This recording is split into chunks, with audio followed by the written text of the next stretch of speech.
This is today's film, and that is the butt of a cat who's very excited right now because she's seeing bugs. So if you can hear any weird sounds, it's because I have the window open for her, so she can think she's a tiger hunting deers in the middle of the Sahara Desert, even though she's a domesticated cat hunting bugs through the window screen that she can't go through. Anyways, as you guys know, I kind of adore 80s, very sleazy and very trashy slashers. I've already covered the sleaziest slasher ever, I think, that being The New York Ripper by Lucio Fulci. But today I wanted to look at the trashiest, and it doesn't have the class of a Lucio Fulci film. In fact, it doesn't have any class, and that's kind of why I love it. And that is Nail Gun Massacre.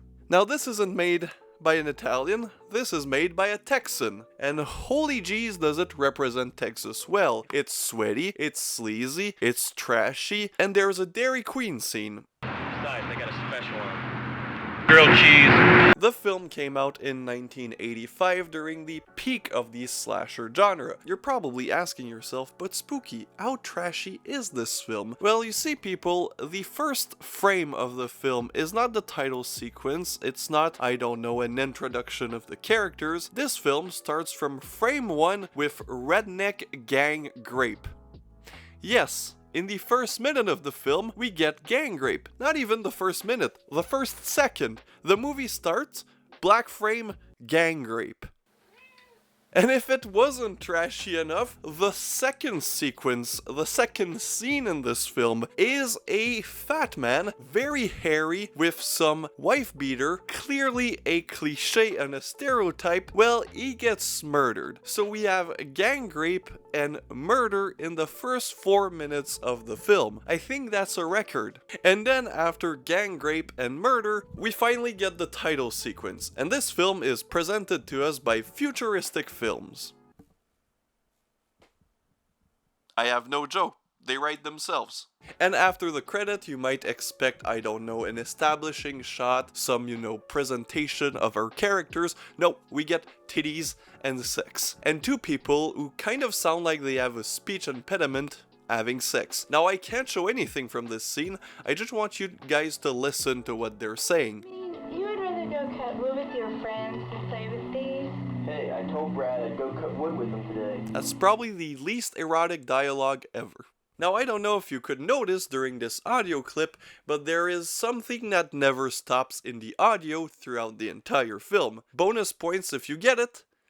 Yes, you're right. We can hear the camera motors going on throughout the entire film. Chef's kiss. You think the boogeyman's out here waiting for somebody to walk up so we can nail him? And after the sex scene, our characters, well, they need to go to work because they're hard-working Texan men. And what do they do for work? Well, these two fellas drive their pickup truck to some wood to chop down some trees with a chainsaw. Is that a reference to Texas Chainsaw Massacre?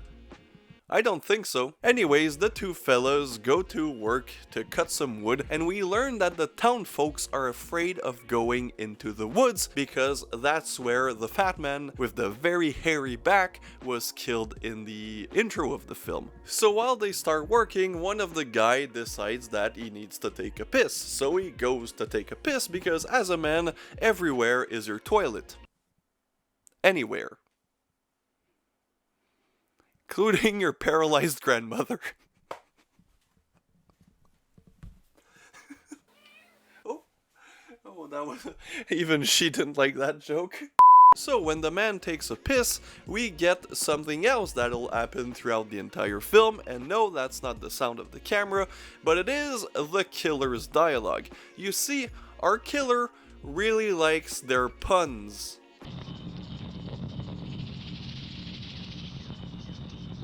Well, you just pissed me off. So yes, after that wonderful pun, the killer kills again the other guy. So she already has... Oh, did I spoil it? Yes. You see, the film really wants to think it's clever, so they used a woman to play the killer, and you're led to believe that the woman is the woman that got gang raped and she's taking revenge. Clearly that's not it. Clearly it's just somebody related to her, and you'll guess that in the first 20 minutes of the film. And I just want to describe the killer. So they're dressed up in camo gear, they have a motorcycle helmet, and the thing about the motorcycle helmet is that instead of the visor being clear, I assume because there was too much light reflection while they were shooting, they decided to gaff tape the visor. Now, for people who've never worked on film, gaff tape is just basically duct tape that doesn't reflect. So they just leave a little slit for the eye of the actor, and that's just describing you how cheap this movie is. They probably started shooting, were like, oh shit, there's too much reflection in the visors, what do we do? And some gaffer was like, you can tape the visor, and they did a terrible job, so the mask of the killer is just laughable throughout the entire film because the tape was not applied properly. Yeah, well, just let that killer show up. Cause I'll cut him up with this here chainsaw. So after that kill, well, the police show up. And that's another constant in this entire film. The killer will kill, the police will show up, they'll find the body, they'll be like, I think it's that thing, and then the doctor will be like, that's impossible, but the police will be, I'm pretty sure it is. The doctor will be like, no, it's not, and then we get another scene where somebody else dies. So after the Wood murders, we get my second favorite actress in this film. I still don't know who my first is, I just thought of that, and that is the old lady at the counter at the grocery store, or the convenience store, I don't know. The reason why I love her so much is because you can clearly see that she's reading the script while she's talking to the actors, and at first the script is hidden by a box, you know, where the characters put what they bought in, but when the characters leave, we can clearly see a script in the shot, and then if that wasn't enough, the lady just stares at the camera. The following kill is just a hitchhiker that asks for a hitch ride, and he gets nailed to death. The police finds the body, they theorize, we get the terrible soundtrack. Next scene. It must have been a long and slow death. I'd say simply from loss of blood. The next scene is our main characters, or at least what looks to be the main characters of the film, in the home talking about renovation. Fascinating. And then we have the other scene, which is again just a setup for 4 more people to get killed, where some random people show up on bikes and they're like, yo man, we need some work. And then the guy at the lumber yard is like, well, you know, they're building the house, you should go check out what, you know, what it looks like. They might have some work for you. And they're like, okay dude. And then they go to the woods, the kids that are working on the house aren't there yet, so they do a picnic, and the middle of the picnic, you know, the boys get horny, and one of the couple goes into the forest, where we get the most awkward, strangest sex scene I've ever seen. Basically, I'll enact it for you. The lady is like that on a tree. Imagine I'm a lady, I know, sexy. She's like that on a tree, and then her boyfriend is like that, and then he just rubs. You can't see my ass right now. Wait, you guys need physical proof. So he's just like that.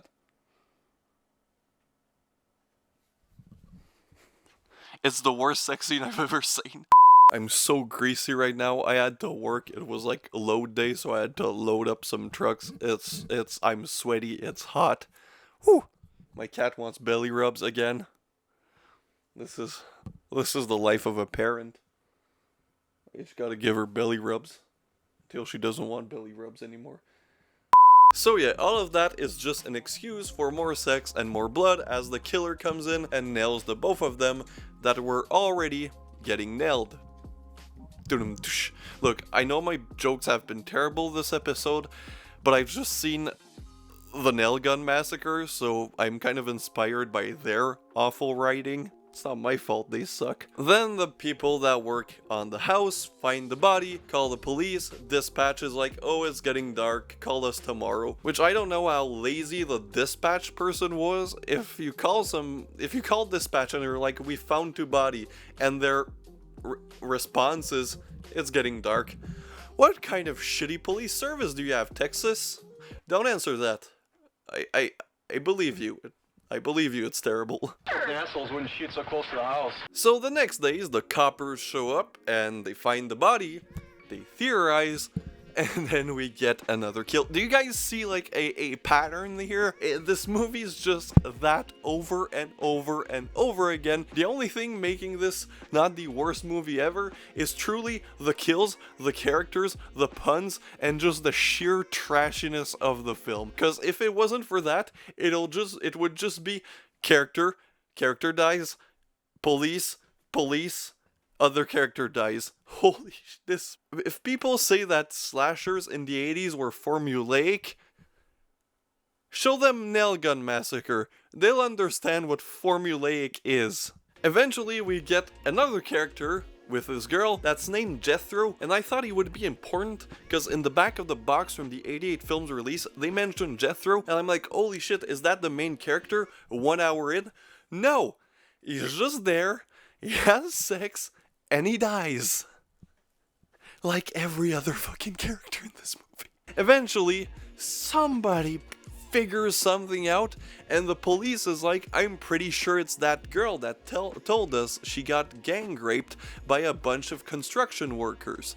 And the doctor is like, I've known that girl, that can't be her. And the police is like, well, 6 of the men were people that allegedly raped her. And then we realize that, wait, the girl reported it to the police, and nothing happened. This movie is just as bad as real life. So the police basically admits to being a complete incompetent asshole that just let out a bunch of gang rapists just run around like nothing happened, and the doctor is like, but I swear it's not that girl, so we kind of figured that it might not be the girl, but it's probably somebody close to her, maybe the guy that she lives with, which I'm not sure if it's her dad or her boyfriend. Or maybe both. They're from Texas. I don't know. It's time to do your nails. And then eventually this leads to a chase where we figure out that the killer is the guy that was related to the girl that got gang raped. And nobody watching this is surprised. So, what did I think of Nail Gun Massacre? Well, you see, this movie is not good. It's not a good movie. Nobody watching this would ever think that this is a good movie in the slightest. However, that's not what movies are about, you know. Sometimes they can be entertaining and terrible. And that, my friends, is what Nail Gun Massacre is. It has little to no redeeming qualities, little to no redeeming technical qualities, sorry. The audio is terrible, the music is god-awful, the acting is barely acting, and it's stupid. It's a dumbass movie. It's a dumbass movie. It's formulaic as shit, it's so repetitive, but it's so trashy, it's so sleazy, it's so low-budget, regional, very trashy horror film that you can't really do anything else but love this one. It's unapologetic. Ooh, that's a word. It's unapologetic. I can't say that word. It's just trash, and it accepts itself as being a piece of trash. The cover says everything. You have girl getting nailed to death, nail man killer, and the goddamn slogan is a very penetrating story. So you know that this isn't supposed to be classy, and she's literally standing in the window. What the fuck are you doing? But hey, you guys don't watch trashy 80s slasher films for grand art. And that's not what this is. And it knows that it isn't that, and that's why I love it. Thank you guys, and see you guys next time. I'm sorry for my cat. It's that time of the year where she's attempting to kill bugs that are through the screen. I'm gonna need to... Bye.